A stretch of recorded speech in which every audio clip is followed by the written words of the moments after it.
Well, good afternoon, everybody. My name is Jeff Dixon Ross. I'm a management analyst here at ERB, or through the Healthcare Authority. ERB is the Employee Retirees Benefits sections, and we administer both the PEB and the SEBB programs.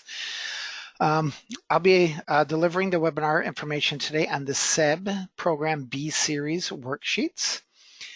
And I want to go over a few things. Again, we still have people logging in. I expect a large number of people to still be logging in. So I'm going to take a few minutes to go through what you've probably already been viewing on the slides in front of you. So again, please do not unmute yourself. I will be the only one speaking, and that's by intention, so we don't all get confused as to who's talking. So please stay muted. If you do want to send questions in, please use the questions feature on your GoToMeeting program. That is the way that I will be able to view your questions. Please note that I will not be answering questions during the presentation. I will review questions at the end of the presentation, but understand a few things. I'm expecting 100 people to be attending today's webinar. So if everybody sends in a question, I will not have time to answer 100 questions during the webinar. But if you do send in the question through the questions feature, I will have it. So even after the webinar is over, I can get a report that will show me all of the questions that were submitted. So I can look at those as well. Hopefully I'll be able to answer some at the end of the presentation. But if not, I will do my best to reach out and address everyone's question through an email feature, because I'll have all your email information as well. But again, I won't be answering them while I'm doing the presentation, but I will look at what questions I've received afterwards, and I'll kind of pick and choose which ones to answer as part of the presentation. So again, as I just mentioned there, if I don't address your question, I can respond in a different way. If you are having any technical issues, I'm not going to be able to assist you with that, unfortunately. So I apologize in advance if that's going to keep you from participating today. And if you're not able to send a question during the presentation, you can always send a comment to me at jeff.dixon-ross@hca.wa.gov. So those are just a few of those features for you. Hopefully everybody is seeing and viewing thing and hearing me okay. I'm just going to do a little bit of checking. All right. So again, today's webinar is on the B-Series worksheets. About a month ago, we did a presentation on the A-Series, the A1 through 5. This is now the B-Series.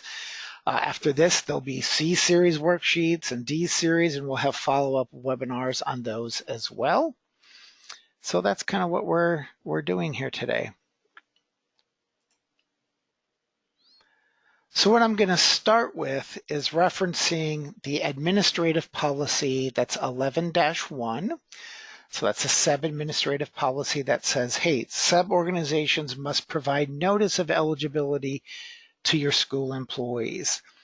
So we went over this extensively during the A-Series worksheets, and I'll show you where you can find a link to that recorded webinar if you missed it. But again, for the most part, the 11-1 policy refers to providing notice upon hire, and that is what the A-Series is related to. So when you have a new employee, whether they're eligible or not, they should be receiving a written notice of their eligibility. Now, the B-Series of worksheets, which we're going to address today, is for that part in green there that says, hey, when a school employee becomes eligible due to a change in work pattern, they should also be notified. And so that's kind of what the B-Series are, is when, hey, we've already identified, hey, this employee is eligible or not, but now due a change in work pattern, they either are gaining eligibility or they could be losing eligibility. Again, employees should receive notice with that. And then section 2, which is different from the A-Series worksheets, section 2 says, hey, if a school employee loses eligibility because of their work pattern change, they should be notified as well. And that makes sense. Employees need to know when they're eligible and when they're not eligible for benefits through their employer. And lastly, on the bottom there is just a little note that SEBB organizations are required to use the worksheets or other notices or forms of tools that we may provide you to provide this notification to your employees. So just a little bit of background on why there is a worksheet, because there is notification requirements and the worksheets meet those requirements for you. So let's take a look at what worksheets there are in the B series. So there is a B1 that talks about, hey, when there's a revision of work pattern, such as your employee is now anticipated to work the 630 hours in the school year. Remember, all these employees should have already been notified upon hire whether they're going to be eligible or not. And basic eligibility criteria is the 630 hours. So the B1 would be for an employee who was determined at the beginning of their hiring, or when they were first hired, hey, you're not going to be eligible for benefits this year.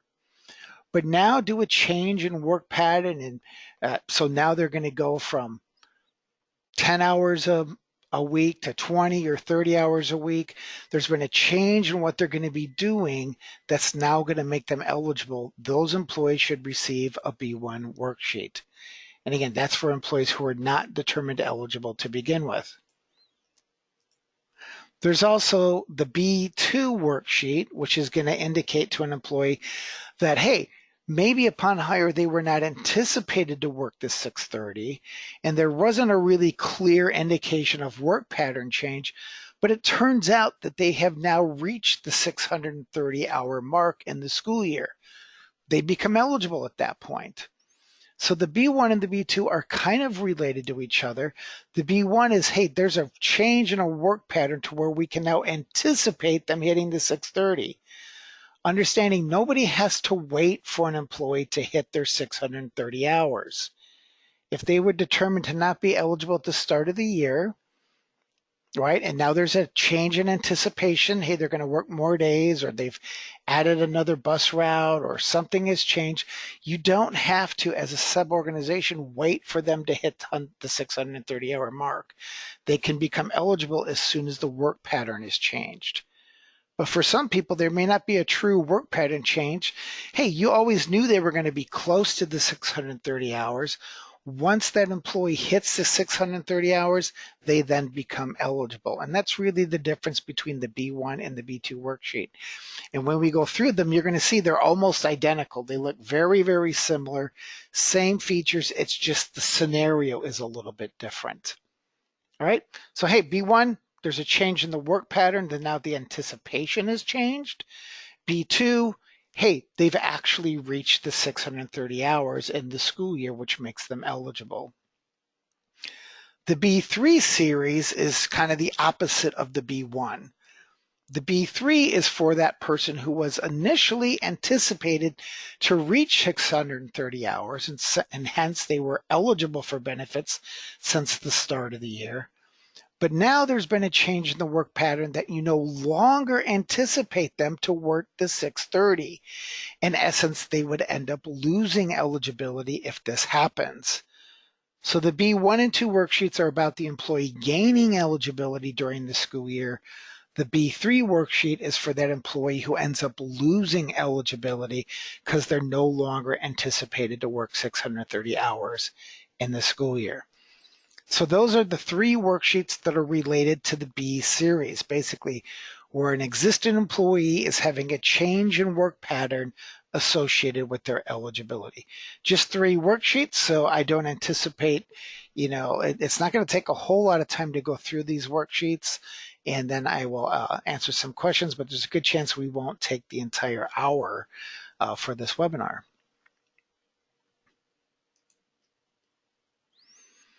So a couple reminders that we do have a couple different SEBB BA websites.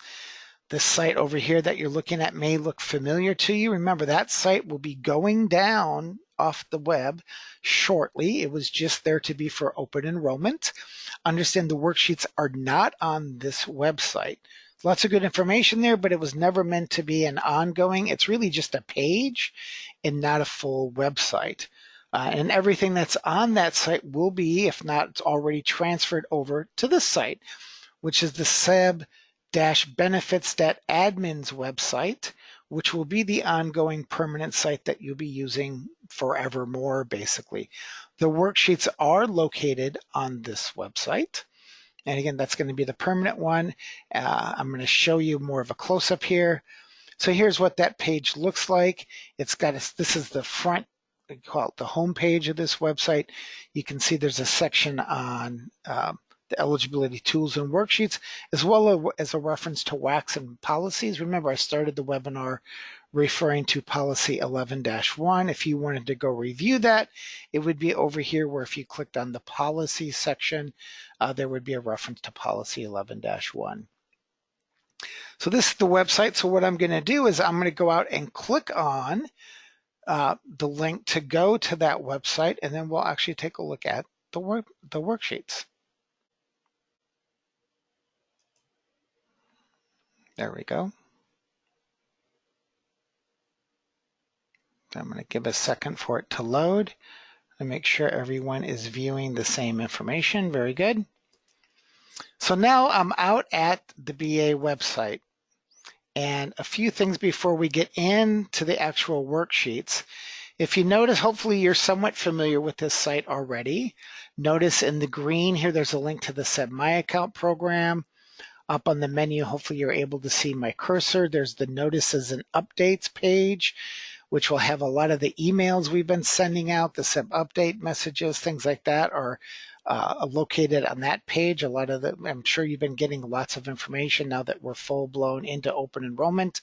A lot of good information there for you. If you have not already signed up for the Fuse program where you can send us questions, there's a link to do that. There's also the sign up for notices. I've gotten a few emails, people saying, hey, I didn't get the message about the webinar. You want to make sure you have gone to this page and signed up for our Gov delivery program so that you get all the messages that you want to get as a BA. So those 3 items are important and valuable for you. I'm also going to come over here to right just under the picture of the family where it says quick reference guides and trainings. There is a training schedule and materials link. I'm going to click on that because I want to show you all of the other trainings and materials that we have available for BAs to reference, and where I'll be putting the link to this webinar. I'm recording it right now, and I'll be posting that information to the site. So you can see on this training page, there's information about life and AD&D information. There's information about long-term disability insurance. I know there's been a lot of questions about that.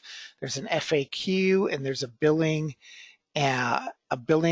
administrator webinar that was recorded that would probably be a good reference to you. There's also a recorded webinar regarding the flexible spending arrangement and DCAP program, as well as other recorded webinars such as here's the link to the SEBB eligibility worksheets for the A series. So the B series will end up right underneath that. I hope to post that today or tomorrow once we're done with this. There's an open enrollment check-in webinar that was just done a day or 2 ago. There's a link to that. There's a link to DV information, as well as links to all the different training topics we did during the August and September trainings that we did in the different areas. Those are all available on this page as well.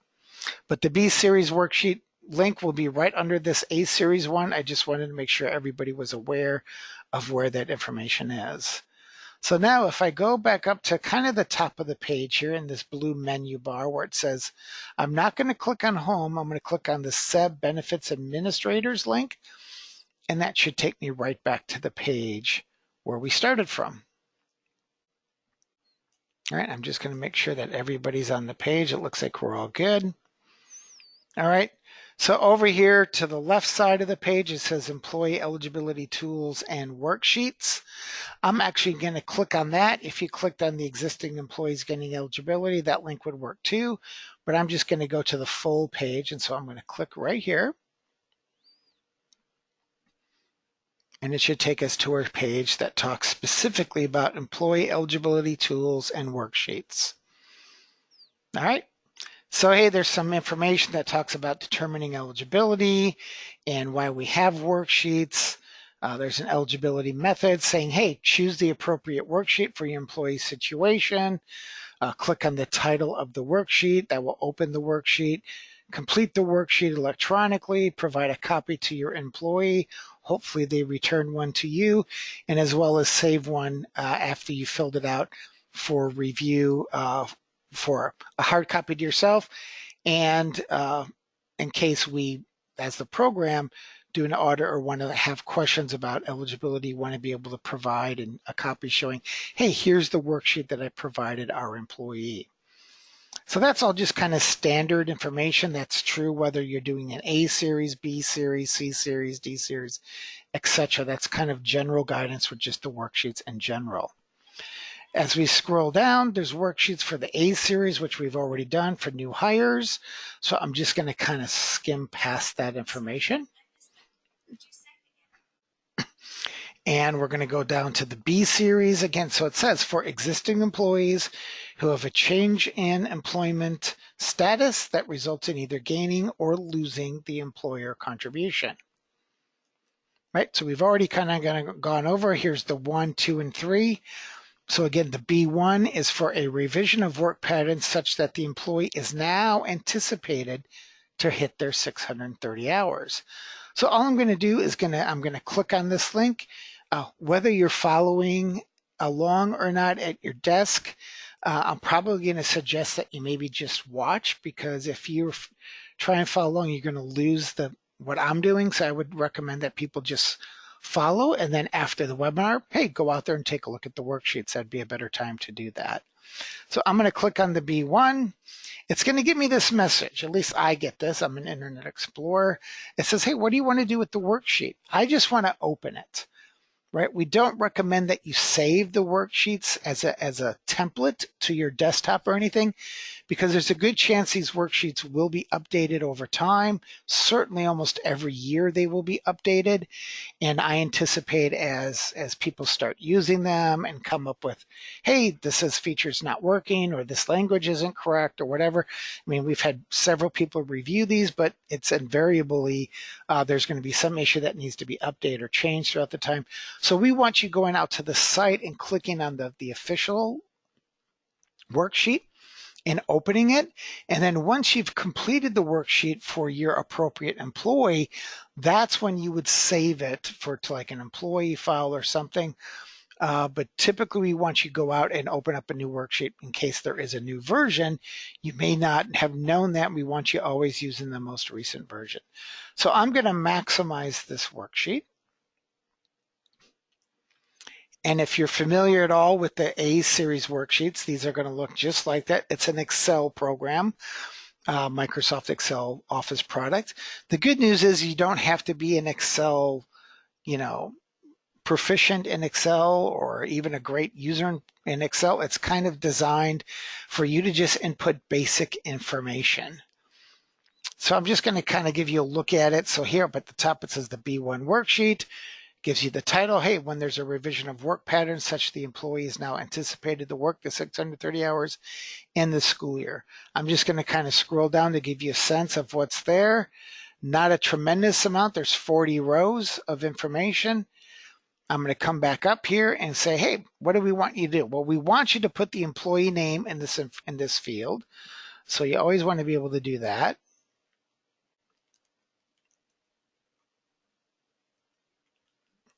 Right? You can put an email address in there if you want. You're not required to that, but we would also like to have the name of your SEBB organization.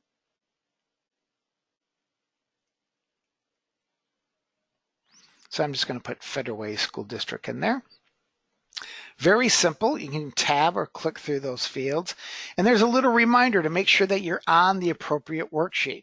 Right? Hey, this worksheet determines benefit eligibility for an existing employee who was not initially anticipated to work the 630 hours, right? But now there's been a change in their work pattern to where they now are anticipated to do that, right? So just a little reminder, we come down, it's already in the J12 cell here, and it's asking section 1 says, hey, was there a revision in work pattern? The question, has the employee had a change in work pattern that they are now anticipated to work at least 630 hours in the school year? Now, you could answer no to that, because there's a chance that maybe somebody had a work pattern change and that employee asked for you to do a new determination for them. And your anticipation may not have changed. It may still have been a no. So you can put an N in that field and tab, and it would give you an answer of, if you answered no, the employee is still not benefits eligible. This is where you're saying, hey, even though there was a work pattern change, we still don't anticipate you to hit the 630 hours. You are not required to do this when there's not a change in eligibility. But again, that employee may come to you and say, I want a new determination. I'm working more hours, or there was a change. I want an official determination. You could use the worksheet for that. You would put an N in this field. It would say no. You would go to the end of the worksheet, sign and date it, give it to the employee, ask them to return it to you, and that's all what you would need to do. But most likely you're going to be in this worksheet if the answer is going to be yes. So I'm back in the J12. I'm answering the question, has the employee had a change in the work pattern to where they're now anticipated? And I'm going to put a Y in there, and I'm going to tab. And now section 2 is going to say, hey, yes, the employee is now benefits eligible because there's been a change in work pattern to where they're now going to hit the 630 hours.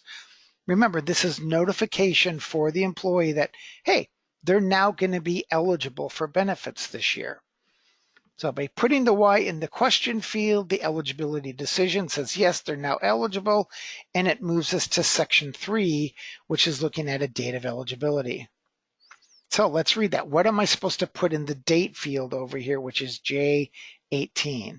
An employee becomes eligible on the date their work pattern is revised.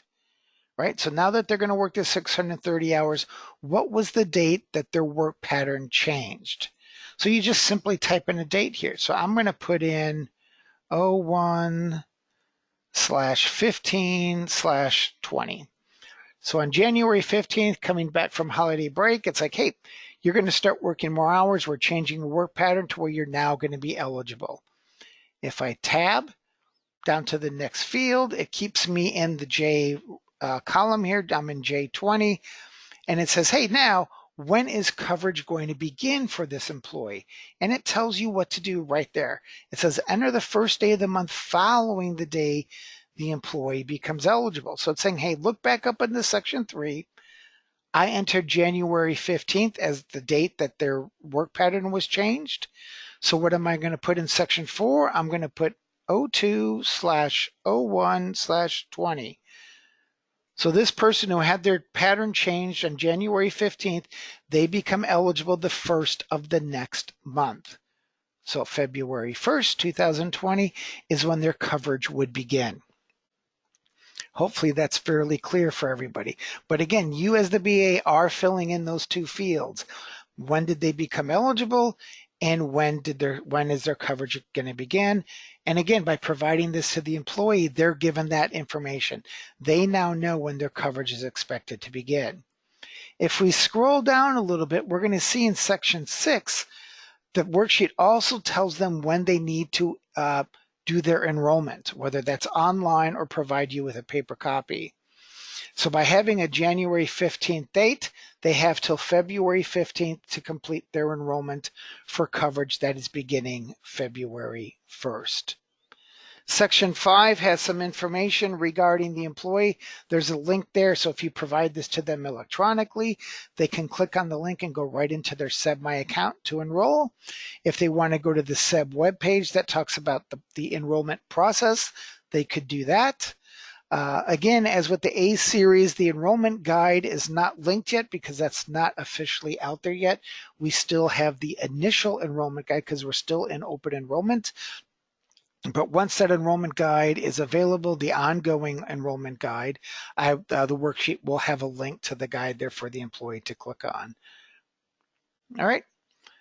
So that's just some resources for the employee. Again, section 6 is about the information to the employee saying, here's what they need to do now that they've been determined to be eligible, right? They need to go enroll in their benefits. And they have in my scenario, by February 15th to do that.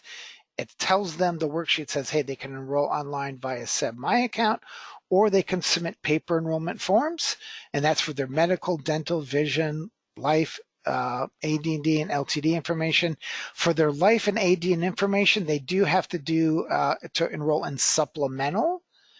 If they want supplemental life or AD&D insurance, they need to go online at the MetLife website, or they can send the enrollment forms if they have a paper form directly to MetLife.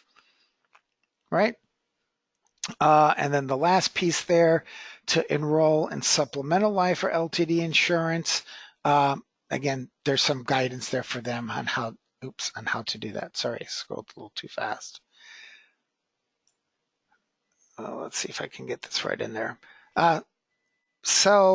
Row 28 talks about if they want to enroll in a flexible spending arrangement or a DCAP program. Again, they have till February 15th in this scenario. It gives them the date. But again, they would go online at the Navia Benefits Solution website to roll in those programs or submit a form to you, the BA. The next section is, hey, important. If the employee does not do their enrollment by that February 15th date for this scenario, they are going to default. Remember, the employee simply not enrolling does not mean they don't get enrolled. It means they just lose their options for being able to pick the plans that they wanted.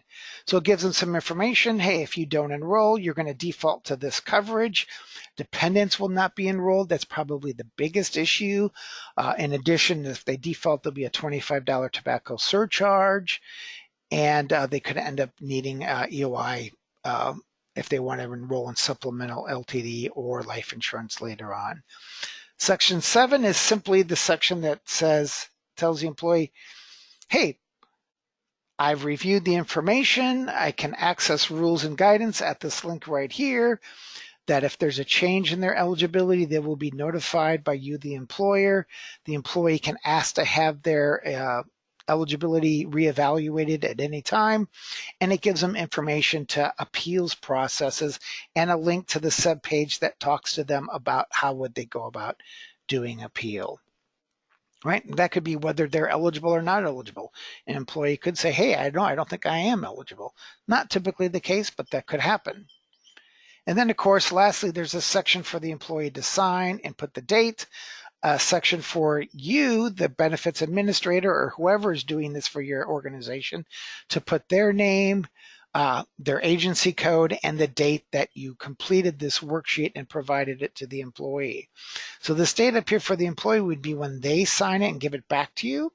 Well, actually, when they sign it, this is when you completed it and provided it to the employee. Remember, if you get a paper version of this back that's signed and dated, you would want to date stamp that paper, piece of paper, to identify here's when you received it from the employee. What's critical for you as an employer, though, is to be able to identify on this worksheet, here's the date you completed it and provided it to your employee. That's what we're going to be looking for. All right, so there's the B1 worksheet. Hey, did they have a change that made them eligible? Yes. Here's the date that the change went into effect. Section 4, here's when coverage begins. Section 6 and 7, identifying to the employee when they need to do their enrollment. And then the signature information along with the date of when the information was provided and when the employee signed and notified it. So there is the B1 worksheet. Similar to some of the A1s, because again, the employee is eligible and it talks about the enrollment process. So at this point, I'm going to close out of this worksheet. Now, normally if I was a BA, I would probably want to save this to my employee's record or print it and provide it to them, or save it and send it out on an email to them, however you're providing that information to the employee. But today for the webinar, we're not going to save it, so I'm just going to click Don't Save. And I'm going to be back at the website, which has our worksheets. So we've done the review of the B1. I'm now going to go to the B2, which is where, hey, it's not so much that there's a change in anticipated work pattern, but the employee has actually worked the 630 hours. So I clicked on the link. I'm going to click on Open the Worksheet. Wait for it to load. I'm going to expand the selection so you can all see it. And I'm not going to spend as much time on this one because it's very similar to the B1 worksheet.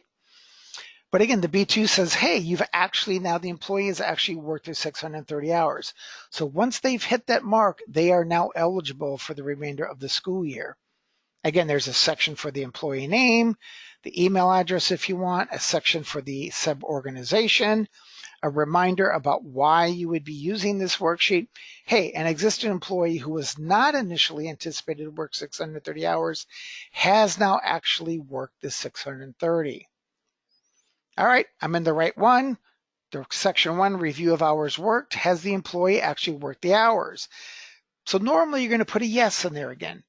Again, I suppose an employee could ask you to say, hey, have I hit my 630 hours yet? They want an official determination. You could provide them this worksheet and put an N in there for no. And again, the answer would be, hey, you haven't worked your 630 yet. You're still not eligible, right? Typically, though, you're going to be probably answering yes if you're using this worksheet because the employees hit their 630 hours. You change section 1 to a Y. That's going to make the eligibility decision a yes, which makes the employee eligible, right? They've hit the 630. They're now eligible. Go to section 3. We're right back to, hey, what is the date of their eligibility now? Because remember, the date of eligibility starts their 31-day window. That really hasn't been an issue probably yet because you've all been dealing with open enrollment, which goes through November 15th. But remember, people starting being hired on or after October 16th, or anyone who's had a change in status, they're going to get 31 days from when they become eligible to enroll. So again, section 3, the employee becomes eligible on the date they actually work the 630 hours. So the day that they hit the 630 is what you want to input here. So I'm going to put, let's say they reached it on March 20th of 2020, right? You've discovered that's the day they ended up hitting the 630 hours. Section 4 now says, hey, when does coverage begin? And it's the same as on the B1 worksheet. It's the month following. So if on March 20th they hit their 630 hours, their coverage would begin April 1st of 2020. You enter that information into the worksheet. Again, this is all just notification for the employee. You still have to go into the SEBB My account and input this information.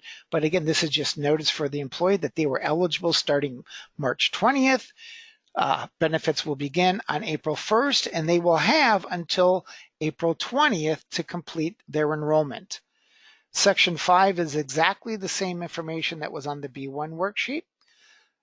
I'm sorry, I got to make a change there. See, I've already noticed where I have to make a change. We go from section 3, 4, 5, and repeat 5. So I've got to make a correction there.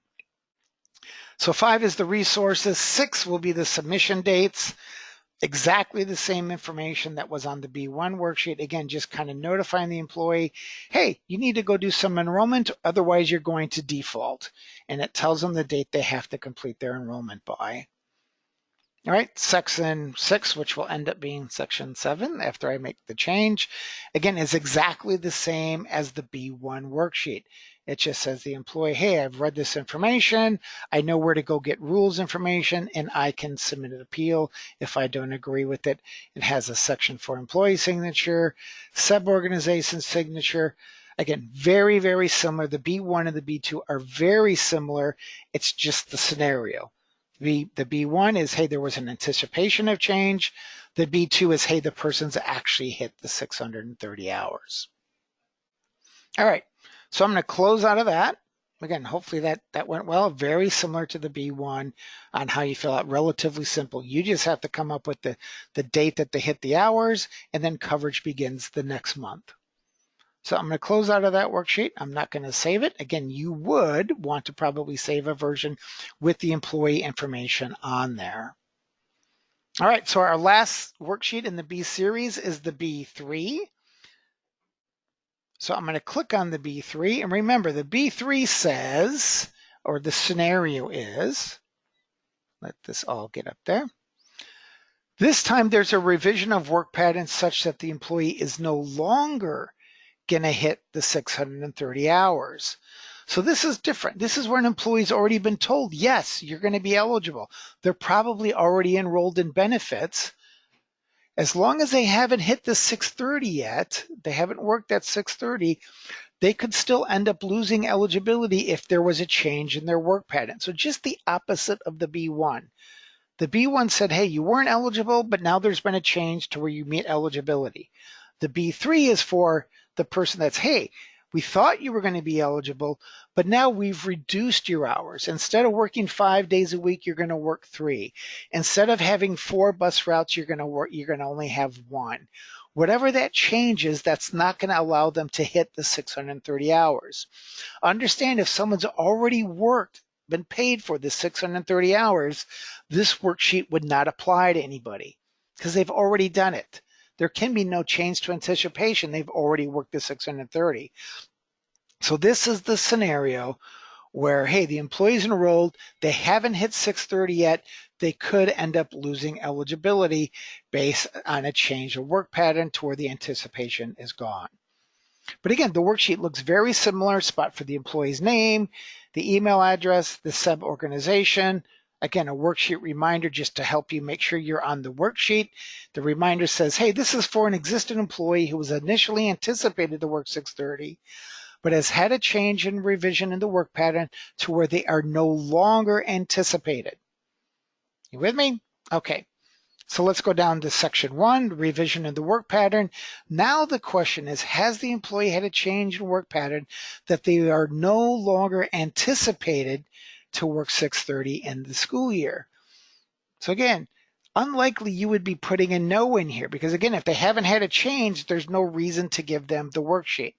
Now, if the person has had a change in work hours, but it hasn't changed their anticipation, they could ask for this. And you could say no. And no means, hey, they're still eligible, right? They may have had a change in work pattern, but they're still anticipated to work to 630. Section 2 says if you answered no, the employee remains enrolled in benefits. You can give them this worksheet, but there's nothing they have to do. They're still enrolled. There's nothing going on. So typically, again, you're going to be using this worksheet if this answer is going to be yes, to where they've had a change and they are no longer anticipated to hit the 630 hours. I type in the Y, I tab, the eligibility decision says yes, they are no longer benefits eligible. Okay, they are losing benefits for this school year. Continue with section 3. Date 3. So instead of saying, hey, when's the eligibility date? It says, when is the contribution from the employer going to end? Again, the B3 is kind of the opposite of the B1. The B1 is going to say, when does everything begin? The B3 is going to be saying, when does it end? All right. So here's a couple different things to look at. So this is kind of new information for us. So date the employer contribution ends. And hopefully for most people, we'll be looking at item 1 here in section 3. Item 1 says the last day of the month in which the change in work pattern is effective, right? So, hey, that change in work pattern is going to become effective on February 18th of 2020. So that's the date I'm going to put in there, right? That is not the date, because what we actually want is the last day of the month. So while the change was effective on February 18th, the coverage is going to be ending the end of February. Okay, so now I've drawn a blank if there's 28 or 29. This year there's 29. So I'm going to put 29/20. That's the date I'm going to be putting in there.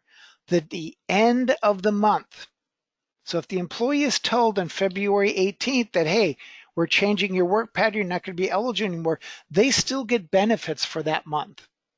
They get it through the end of that month. So that's what section 3, number 1, the last day of the month in which the change in work pattern is effective.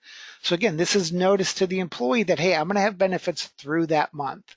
That's the date when I'm going to still be eligible for insurance. There's also, notice in section 3, there's the or.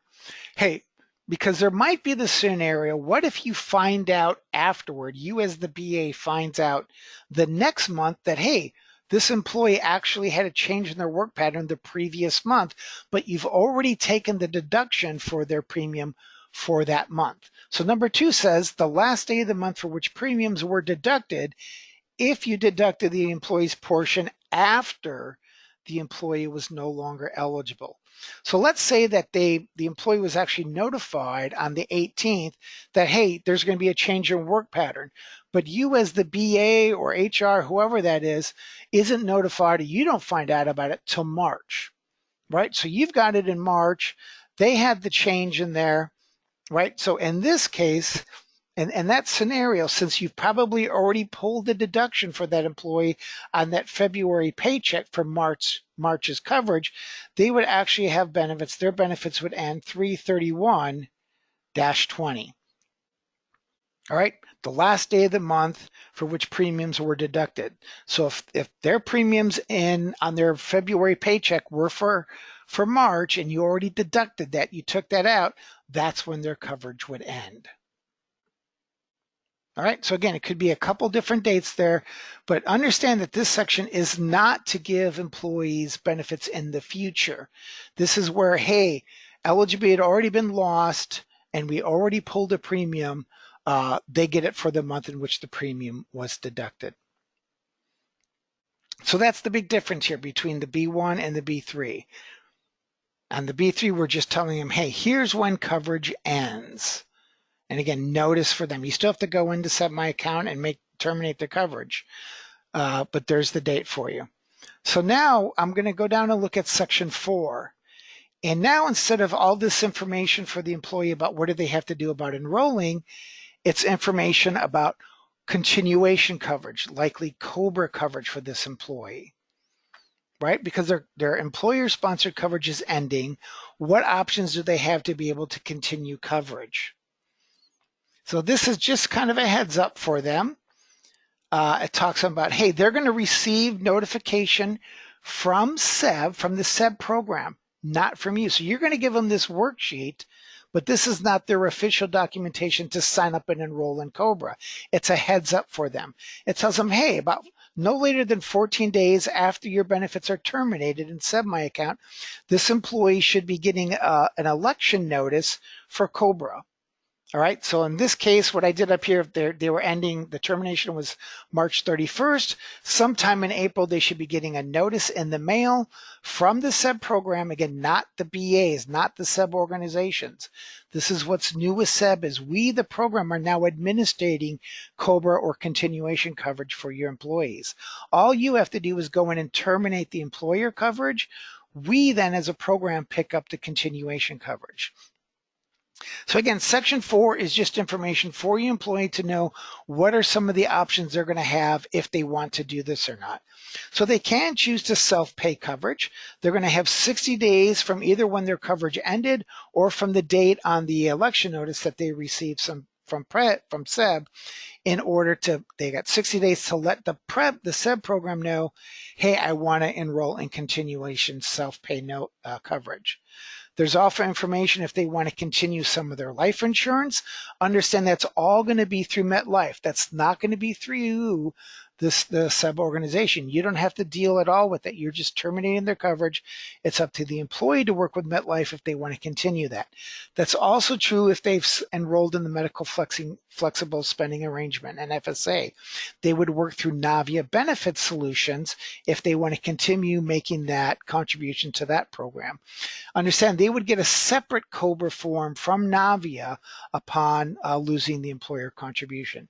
So again, section 4 here is just some heads up to the employee. You have some options. This is not the form they're going to use to say, I want any of that. It gives them a heads up. Again, notification to your employee about what are their options once they lose coverage. Section 5, again, is simply a way for you to be able to provide and prove that you provided this notice to your employees and for them to acknowledge, hey, they received it. Again, there's probably a good chance you may not get these forms back from your employee because they're losing coverage, but you do want to be able to provide proof that you did provide it to them. So you still would want to be coming down here, putting in your SEBB organization name and the date that you provided this to the employee. And section 5 is really the same as the B1 and the B2. It's just the employee to be able to say, hey, I received this information. Here's information about where I can find rules and governance. And hey, here's an appeals a link to appeals information if they want to appeal. All right, no different than the other worksheets. All of our worksheets are going to have this section in there. So there's the B3 worksheet. A little bit different because it's about coverage ending. Really what you need to do is just identify on here, hey, that the anticipation has changed, and then here's the date when coverage is ending. All right. So I'm going to close out of that. I'm not going to save it. I'm going to go back to my presentation I had here. So we've gone through all three of the worksheets. Remember, if you have questions on this information, you can contact Outreach and Training. There's an 800 number, and we ask that you kind of use that number if it's like an emergent situation. Otherwise, we ask that you use our Fuse program. And because if we're on the phone, we're not answering Fuse, so we want to leave that phone line open for when it's a critical situation where something needs to be done right away. Otherwise, use Fuse. Hopefully you're familiar with that. I'm going to show you what that looks like. So again, hopefully this looks familiar. We know people are using it because we are getting lots of fuses that we are responding to, which is good. That's what the program is for. So a quick little thing. When should you send a question through this webinar versus sending the Fuse a question through Fuse? Fuse is, again, it's a secure thing. So if you've got specific questions about a specific employee, probably suggest sending that in through Fuse. If you have a general question about the worksheet that you've just looked at or information I've shared, you can put it through the questions feature in the webinar program. But again, that will just be me responding to those. And again, if we've got 100 people on here and everybody sends 2 questions, it's going to be a while before I'm going to get through all those versus we have a number of people who are working the Fuse. So if it's like a specific scenario to an employee you have, I would probably suggest sending that through Fuse.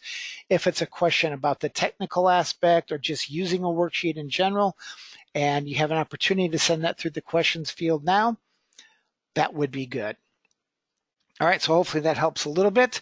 So that's the end of kind of the technical part of the webinar. We don't have a whole lot of time, but I am going to kind of go in and take a quick look at some of the questions and see if there's anything I can address in the few minutes we have here. And I do have to leave. I only have my room here till 1 o'clock. I'm just going to see if we've got something here that I can address. So give me a moment and see. So I got one question here. What is the ACA code and how do we find it? That's your agency code. And if you don't know that, you should be sending that question through Fuse. Every SEBB organization has an agency that we will identify you by. I think it's typically 600 and then dash some other number. So that's going to be your HCA code I have here. Do we have a date for the C-Series webinar? No, I don't have those yet. Remember, those are for when people are leaving work. And so again, if somebody is enrolled right now, I'm sorry, if they're eligible for benefits and you have somebody leaving now, they're never even enrolling or they're never going to have coverage started because coverage doesn't begin until January 1st. So most of that stuff is the C-Series is not going to apply till after January. If you have somebody who is deemed eligible and now they're not, you're just going to go into SEBB My Account and terminate their coverage. You could give them even one of the A-Series worksheets that says, hey, or actually you'd give them one of these B ones that says, hey, you're not anticipated anymore. If they've officially terminated, they've never actually will end up enrolling in the program because January 1st has not happened yet. But hopefully the C-Series will be out either by the end of November or early December. Let's see if there's any other general questions. Those are good ones that are perfect for this. So here's a question. When these worksheets have been signed by the employer and the employee, does the form then get submitted to SEBB? No, you don't need to send us these. These are for records for yourself and for your employee.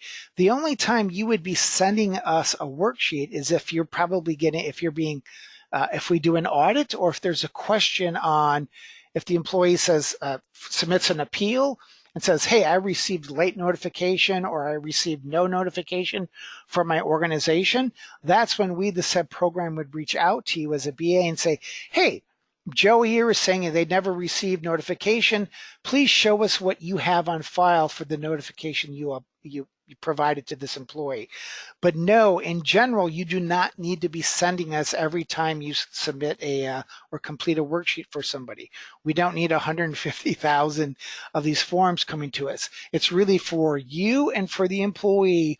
And then if it ever comes into question, that's when we would be asking either through an audit or probably an appeal to where you would need to provide us that information.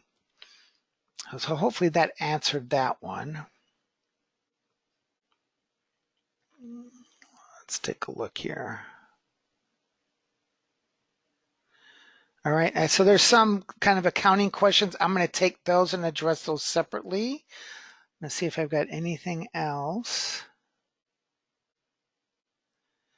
Yeah, so somebody lost their audio. I'm sorry, but again, this will be recorded and posted out at the website. Can I get a printout of this and the previous webinar? So there, again, it's going to be, there's going to be a recorded version.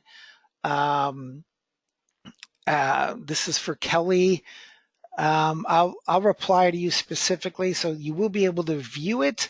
If you want the couple of slides, I mean, it's all information that's already available out there, but I'll see if I can send you just, the 5 or 6 slides that are associated with it, if that's what you're looking for. Will this PowerPoint and the PowerPoint be, again, so if you missed the beginning, all of these webinars are going to be posted on the SEBB Benefits Admin's website. And let me see, let me see if I can go back out to there for that. So, and that would be the last thing I do. So I'm going to go back out to the website and just show you where the link to this webinar is going to be. So here's the Benefits Admin's website. If you come over to the right-hand side where it says Training Schedule and Materials, and you click on that, and you scroll down and under presentations, you'll see, hey, there's SEBB Eligibility Worksheets A series, recorded webinar. Later today or tomorrow, there'll be a link there that will say SEBB Eligibility Worksheets B series. So on that, it's just about 1 o'clock. So I just want to thank everybody. Again, you can send questions through Fuse. I'll leave the webinar open for a little bit if you're still going to send a question through the question feature. Otherwise, have a great rest of the day, and I appreciate your time.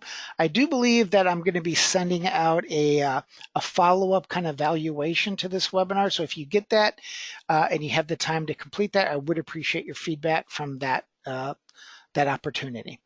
Again, thanks everybody. I appreciate your attendance, and I hope everything is going well with you with SEBB enrollment. Have a great day.